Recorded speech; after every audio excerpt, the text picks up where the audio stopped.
Hi guys, over the past couple of years, if you've been watching our rat run videos, you will have seen we've had a couple of problems with this rat run vehicle. In 2018, it went into limp mode, which caused us to abandon the trip. We got back and we did a heaps of investigation trying to figure out what it was. We were doing trips all the way around the place with different loads on it, trying to get it to throw it into limp mode. We had it on the dyno, trying to diagnose it as well. In the end, we found out that it was actually the turbo. So I think it was the turbo on this side of the engine.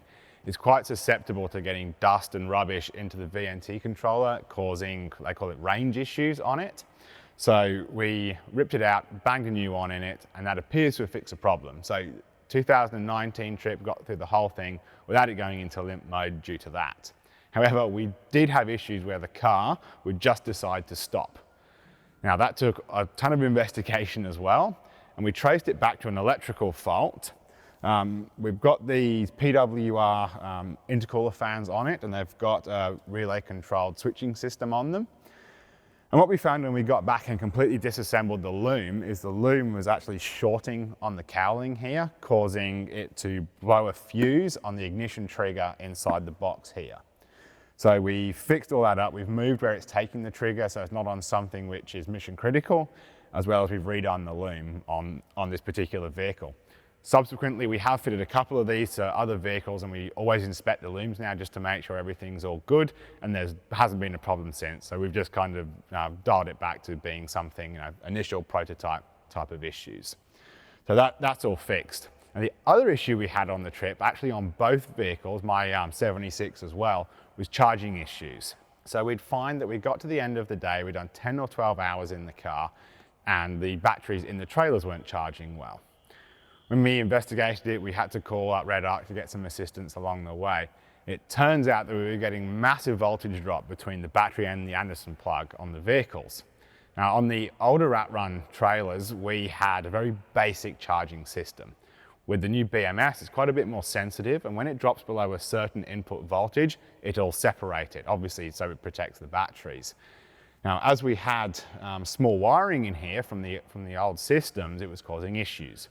So we've replaced the wiring now in both vehicles. We've got 6 BNS cable running from one end to the other, so we don't have a substantial voltage drop anymore, and it's fixed the issues.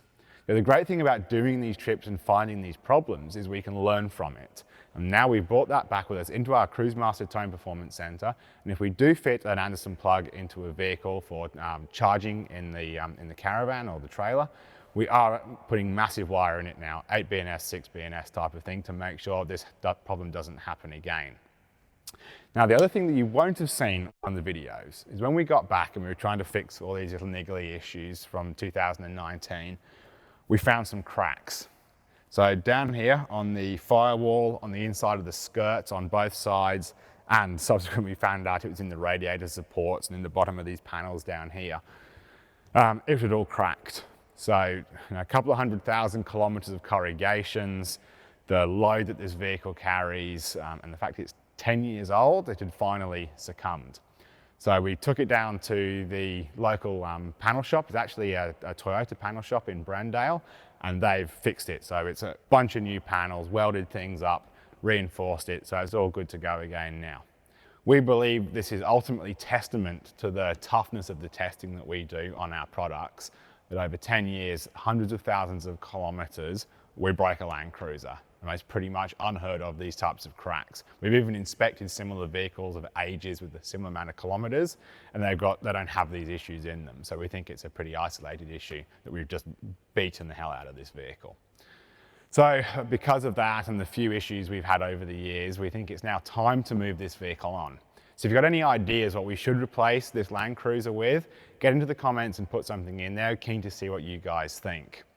If you do want to see this vehicle in the wild doing what it does, make sure you check out the videos on YouTube. And of course, if we do a new build up, we will chuck it onto YouTube and social media so you can see it there.